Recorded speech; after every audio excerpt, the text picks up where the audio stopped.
Salut à tous et bienvenue dans ce nouveau dossier technique. Ça fait longtemps qu'on n'en avait pas fait. J'espère que vous allez bien. Aujourd'hui, on va attaquer un sujet très important, les bases de la natation. Il existe 4 étapes fondamentales de la natation. Si vous négligez ces étapes et que vous ne les faites pas dans l'ordre, votre progression sera limitée et votre nage ne sera pas efficace. Ces étapes, je les ai nommées RPPG. C'est parti, vous voulez savoir ce que c'est? Alors on y va.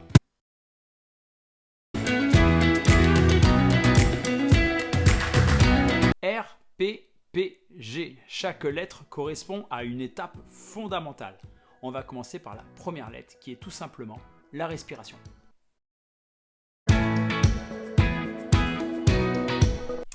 Et oui, la respiration. Parce qu'avant de savoir se déplacer dans l'eau, sur l'eau ou à travers l'eau, il va falloir maîtriser une nouvelle forme de respiration qui est complètement différente à celle que vous avez d'habitude hors de l'eau. Souvent, on peut voir certains nageurs finir leur distance complètement essoufflés ou alors une nage complètement différente à chaque fois qu'ils respirent. Tout simplement parce que cette première étape n'a pas été correctement assimilée. Voici quelques petits exercices pour voir si d'abord cette étape-là, vous la maîtrisez et vous maîtrisez ce que l'on appelle la respiration aquatique. Au tout début, vous allez forcément souffler par le nez pour éviter que l'eau remonte dans le nez. L'inspiration se fait par la bouche et rapide et courte. Ensuite, on peut effectivement souffler par la bouche et le nez, ça n'a aucune incidence. Ce qui est important, c'est d'avoir une expiration longue et maîtrisée. Ensuite, il sera possible de pouvoir maintenir en apnée sa respiration sous l'eau sans forcément souffler. Cependant, il est possible de maintenir une certaine pression dans le nez, comme vous pouvez le voir avec des petites bulles, pour éviter que l'eau rentre toujours par le nez. Afin de voir si vous maîtrisez bien ceci, vous pouvez rester en apnée et juste avant de respirer, vider complètement vos poumons pour prendre une inspiration rapide et recommencer. Tout ça pour comprendre que l'expiration doit être un effort et non pas l'inspiration. Donc en résumé, avant de se déplacer dans l'eau, essayez de comprendre comment fonctionne la respiration. Elle doit être longue, forcée en expiration et elle doit être plus détendue en inspiration. L'inspiration doit être bref et rapide pour ne pas gêner ensuite dans votre nage. On passe sur la deuxième lettre.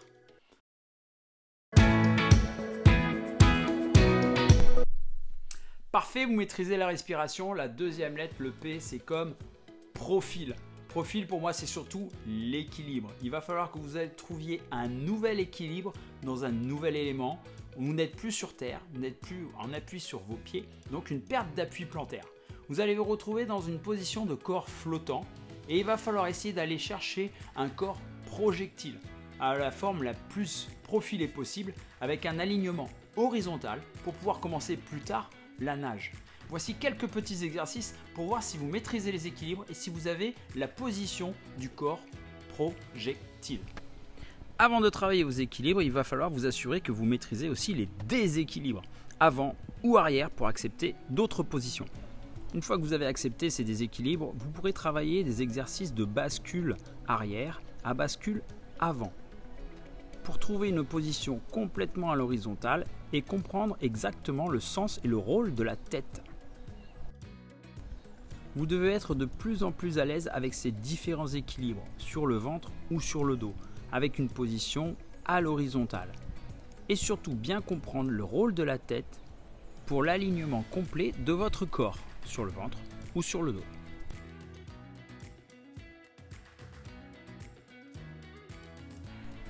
Une fois que vous avez compris et maîtrisé ces équilibres, on va pouvoir commencer à travailler le corps projectile en effectuant des glissées ventrales sur l'eau avec une propulsion simple sur le mur.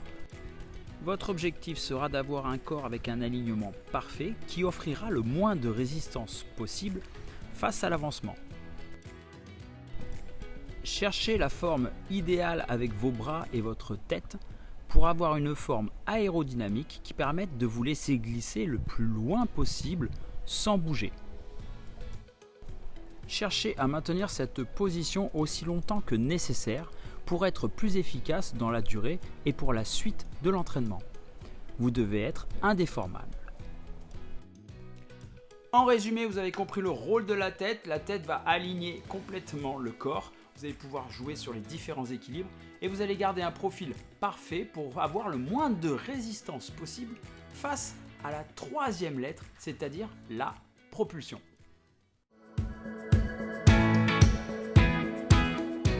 Et oui, maintenant que vous maîtrisez la respiration aquatique et que vous avez un profil parfait, bien aligné, bien allongé, sur un corps projectile, on va pouvoir engager une propulsion au niveau des bras et au niveau des jambes pour avoir maintenant un corps propulseur. Voici quelques exercices.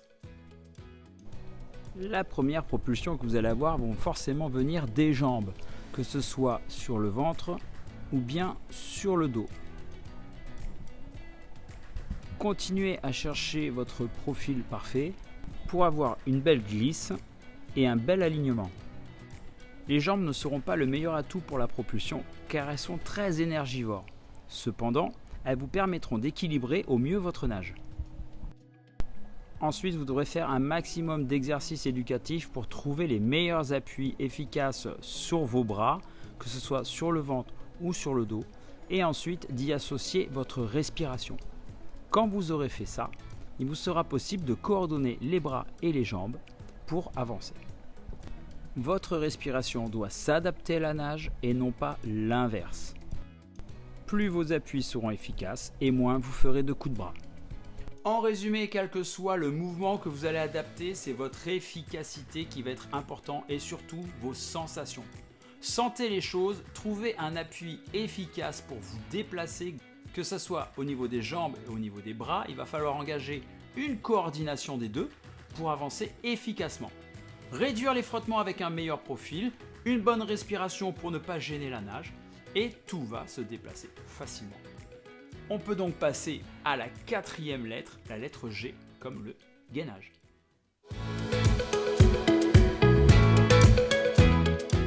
Et oui, maintenant que vous maîtrisez la respiration, que vous avez un corps projectile, propulseur, il va falloir le tenir dans la durée, dans l'intensité et dans la vitesse.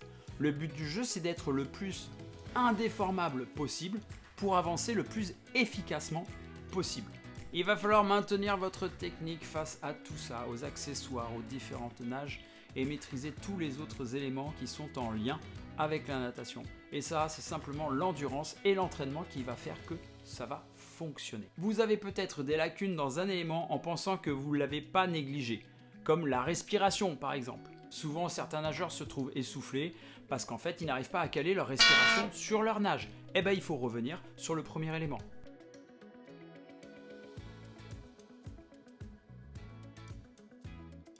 Et inversement, d'autres n'arrivent pas à avancer rapidement, tout simplement parce qu'ils n'ont pas un bon profil.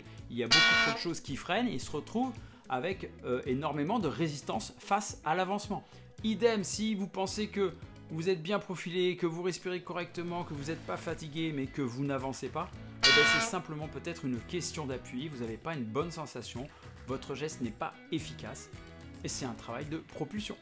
Ou tout simplement avec la durée, vous perdez de l'efficacité, la technique se dégrade, donc on retrouve la quatrième lettre. En bref, à chaque entraînement, vous devez voir ces 4 éléments et savoir ce qui cloche, et essayer de travailler vos points faibles pour pouvoir progresser. R, P, P, G.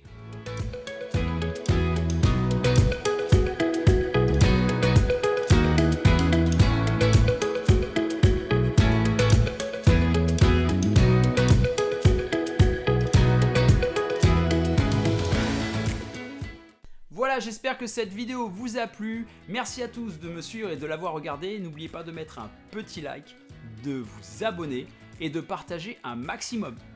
Merci à tous, allez, à bientôt et bon entraînement. Salut! Ah mais toi aussi tu voulais dire quelque chose? Bah dis-le. Salut!